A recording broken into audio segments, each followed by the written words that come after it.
crimson flames a demon king.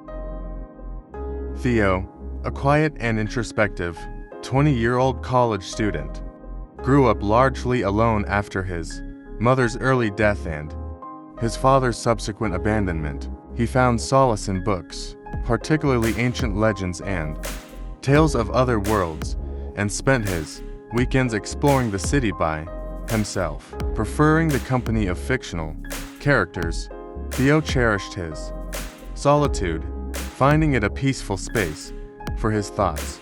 The night this story begins was an ordinary night, or so Theo thought.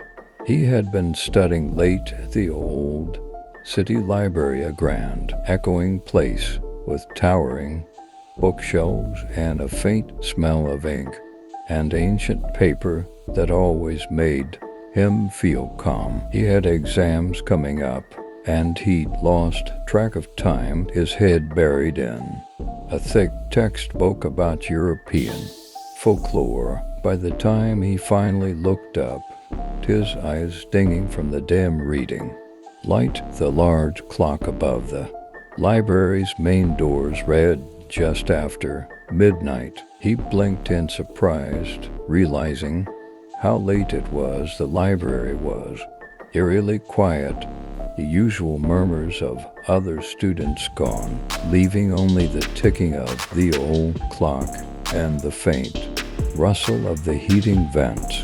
Theo quickly packed up his notes and tucked the folklore book under his arm. He walked toward the entrance, but when he tried the door, it was locked tight. He rattled the handle a few times, a cold unease creeping up his spine. He called many times to open the door, but nobody heard his voice. Oh no, maybe the security guard's sleeping. I have to wait till the morning, he murmured to himself, trying to sound braver than he felt.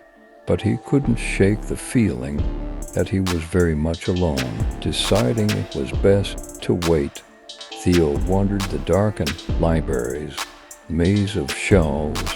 He ran his fingers over the worn spines of the books, the hush of the place wrapping around him like a blanket. His footsteps echoed softly on the polished marble floors, and he found a strange comfort in the solitude.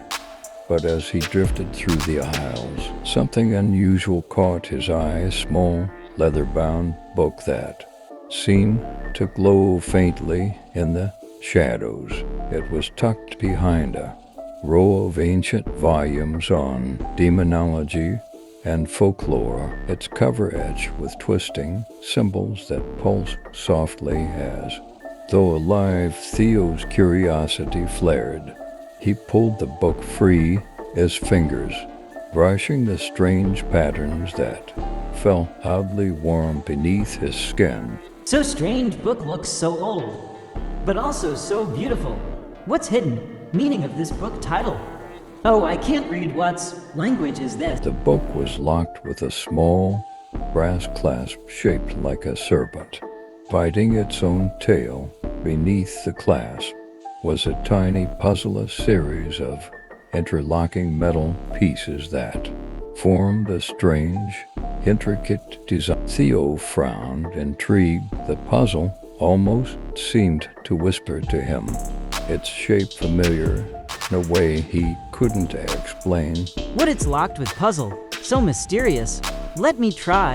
He sat down cross-legged on the floor, the cold marble seeping into his jeans. Carefully, he traced the lines of the puzzle, his mind sinking into its complex patterns. Piece by piece, he twisted and turned the segments, the puzzle clicking softly as he worked. It felt right, as though his hands knew exactly what to do. And then, with a soft click, the final piece slid into place. The clasp sprang open with a faint musical chime, and the book fell open in Theo's lap. Wow, it's open. A sudden flash of light spilled from the pages, a swirling glow of blue and silver that shimmered like moonlight on water. Theo gasped, his eyes wide with wonder and a touch of fear. He had never seen anything like it living. Light that seemed to dance around his fingers. As the light pulsed and ebbed, he felt a strange tug at the edge of his consciousness. A soft voice echoed in his mind, ancient and resonant. "Welcome back, my love." What? Who's there?